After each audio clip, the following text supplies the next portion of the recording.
The Nissan Skyline GTR. A super famous car. It's a legend that started on racetracks and is loved by car fans everywhere. But every legend has a beginning. The first Skyline GTR, called the KPGC-10 and PGC-10, came out in 1969.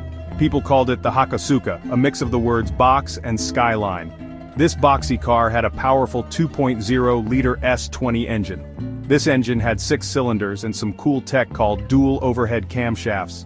It made 160 horsepower, which helped the Hakosuka win 33 races in just 18 months. It was a star. Then, in 1972, came the second version, the KPGC 110. This rare car, called the Kenmeri after a popular ad, didn't last long. Only 197 were made. It had the same S20 engine, but new rules about pollution made it less powerful.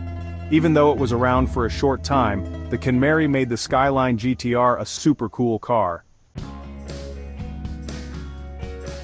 After 16 years, the Skyline GTR came back in 1989. The R32, also called the EBNR32, was packed with new technology. This was Godzilla. That's what Australian reporters called it after they saw how fast it was on the track. This monster car had a 2.6-liter RB26 DET engine with 2 turbochargers. It made 280 horsepower and had all-wheel drive, called Atisa ETS. It also had 4-wheel steering called Super Hikis, which made it super hard to beat. It won all 29 races it entered in the Japanese Touring Car Championship. In 1995, the R33, or EBCNR33, came out.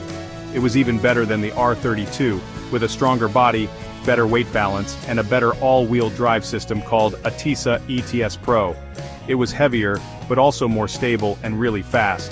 It still had the RB26 DTT engine, but it only made 280 horsepower because of Japanese rules. The R33 showed that Godzilla was even more powerful than before. The R34, also called the GFBNR34, arrived in 1999. This was the best Skyline GTR yet, a super advanced car that changed what people thought about fast cars. It became even more famous because it was in video games like Gran Turismo 2 and Test Drive 6. The R34's secret? An even better Atisa ETS Pro system and a better RB26 DT engine. It could go from 0 to 60 miles per hour in 4.4 seconds, and it could finish a quarter-mile race in 12.2 seconds. The R34 was super powerful, had advanced tech, and looked really cool, which made it super popular. The Nissan Skyline GTR is more than just a car, it's special. It shows how great Japanese engineering is and how much people love cars. From the boxy Hakosuka to the high-tech R34, every version pushed the limits of speed and technology. The Skyline GTR isn't just about going fast, it's about how exciting it is to drive a legend. A car that makes you feel excited and that you'll never forget.